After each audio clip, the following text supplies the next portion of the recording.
Welcome to BioVivacious. BioVivacious is a YouTube channel dedicated to clear fundamental concepts of biosciences. Today we are going to look at the tertiary and the quaternary structure of a protein. In order to understand these structures, it is very important that we look at the experiment conducted by Christian Anfinsen. He was an American biochemist, won Nobel Prize in 1972. The basic question Anfinsen asked is, what is the relation between the primary structure of a protein and its folding? Is the information for folding of a protein is present in the primary structure? This was the basic question Anfinsen asked, and then he tried to prove. He tried to prove it in 1960s by using very simple techniques. He did not opt for X-ray crystallography or NMR studies, which was very rare in those days, in order to understand, establish the concept, establish the link between primary structure of a protein with the folding of a protein, a native protein. He used an enzyme called ribonuclease. Ribonuclease A. From the name you know that this enzyme can convert RNA molecules to ribonucleotides. This will convert RNA molecules to ribonucleotides. So this is a very simple enzyme, with a single polypeptide chain with a 124 amino acid. What is important about this enzyme is it has a number of disulfide linkages. It has a totally 8 cysteine residues. So if there are 8 cysteine residues, there will be 4 disulfide linkages forming. Assume this is our ribonuclease A enzyme. So it is 124 amino acids. So these are the positions where the cysteine residues are shown: 26, 40, 58, 65, 72, 84, 96 and 110. There are 8 cysteine residues. Let us see how we can combine them. The first question Anfinsen asked is proper folding of an enzyme is required to be active. How did he try to prove this? What he did is he used 2 chemicals. The first one is urea. Urea, as a very high concentration, it will disrupt the secondary structure of a protein. That means all non-covalent interactions will be disturbed by high concentration of urea, especially 8 molar urea. Another chemical is beta-mercaptoethanol. Beta-mercaptoethanol is known to disrupt the disulfide bonds. So therefore it is affecting the tertiary structure of a protein. So he used 2 chemicals which will destroy the secondary as well as the tertiary structure of a protein. Now he carried out an experiment. So in the control, you will have the native enzyme which is capable of cleaving RNA molecules to its respective ribonucleotides. So that is a control. Now you have an experimental setup. In the experimental setup, if ribonuclease enzyme is treated with this, if the enzyme is destroyed, it is denatured. Now the enzyme will not be able to carry out the conversion of RNA into its nucleotide. That is one of the experiment. He also did one more thing. That is, he, by using dialysis, removed urea and mercaptoethanol from the experimental setup. Then tried to see whether there is activity in the enzyme.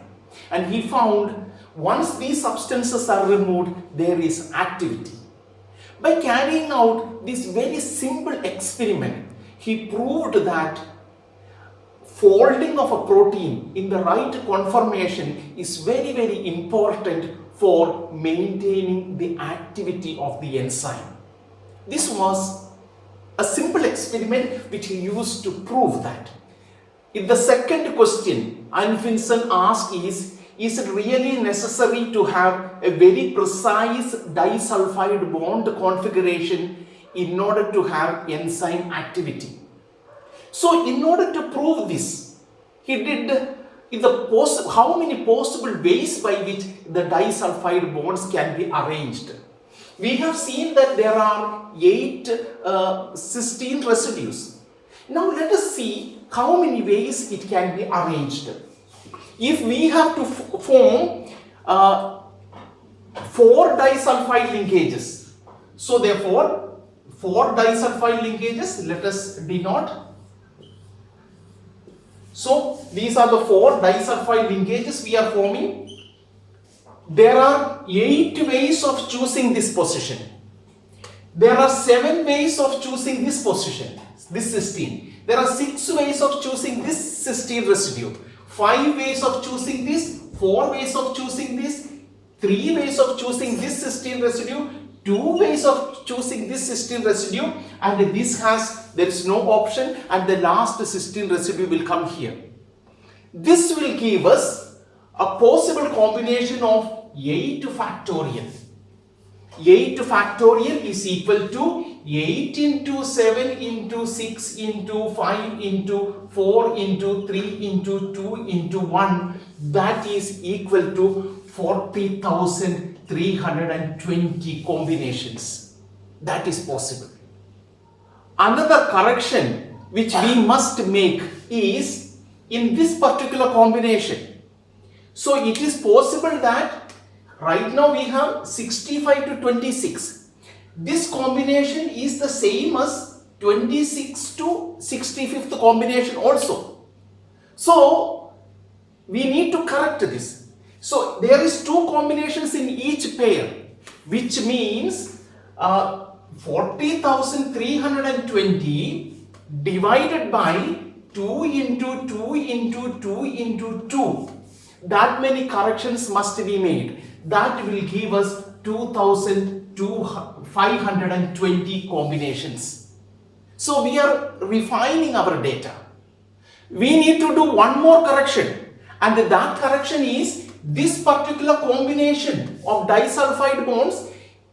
It can be present here, or it can be present here, or it can be present anywhere else. Similarly, other disulfide bonds also can be present anywhere else. That correction must be done, which means that is equal to 4 factorial.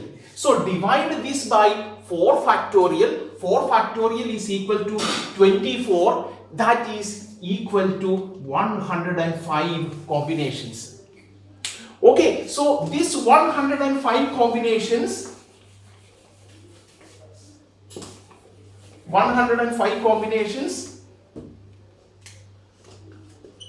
these are the combinations that are possible. 105 combinations. Out of these 105 combinations, only one form will be the native protein. That is roughly about 1% of the combinations will give rise to the native protein. All other forms will not give the right activity of the protein. They will have high energy level, therefore they are unstable. In experiment number 2, what Anfinsen did is, from the previous experiment, that is, we have an enzyme which is denatured. So from that denatured, this is the denatured enzyme.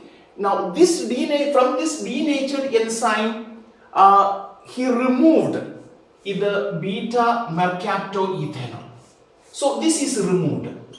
So when beta mercaptoethanol is removed, what is left in the medium? Only urea. Urea will disrupt the secondary structure of the protein. So when the secondary structure of the protein is dismantled, it still has the possibility of forming disulfide linkages because there is no mercaptoethanol. And it will form disulfide linkages in the wrong manner. And instead of forming in the right position, we have seen that only 1 out of 105 combinations will give rise to a right position. But it will form very many combinations which are not formed in the right manner. These combinations in the incorrect way, that will result into inactive enzyme. So you carry out one more experiment by using RNA, see whether this is able to catalyze, and will realize that the activity is very, very low. That is because only 1% of the enzyme is actually folded in the right conformation. So he is proving that right conformation is essential for an enzyme to be active. Anfinsen proved that the right microenvironment is essential for proper folding of a protein. That led Anfinsen to ask another question. Which is the most stable form of an enzyme? If an enzyme can fold in multiple manner, which is the most stable form? So that led to a third experiment, that is experiment number 3, carried out by Anfinsen. What he did is, he took that denatured enzyme, and from that he removed the beta-mercaptoethanol and urea through washing it several times by using cold ether, and then to that scrambled enzyme he added trace amount of beta-mercaptoethanol, beta-mercaptoacet.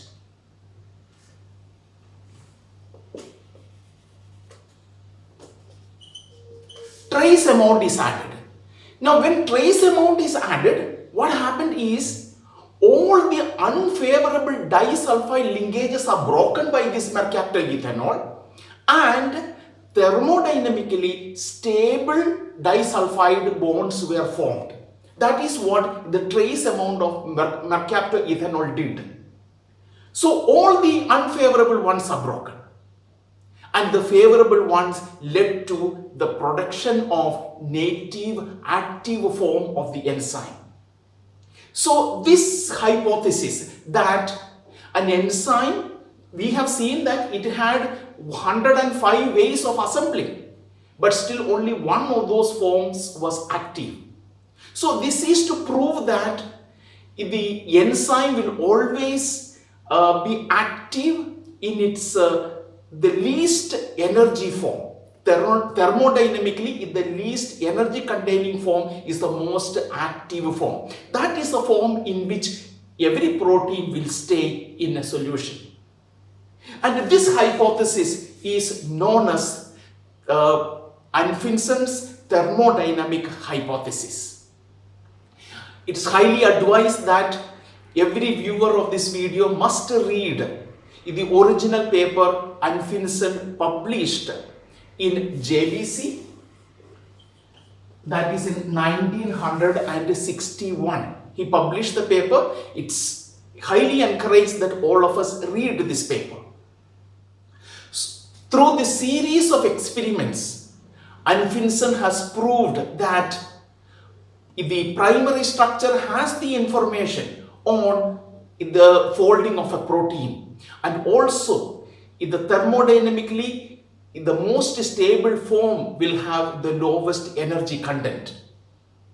I'm sure that you have enjoyed going through these videos. Keep subscribing and keep watching.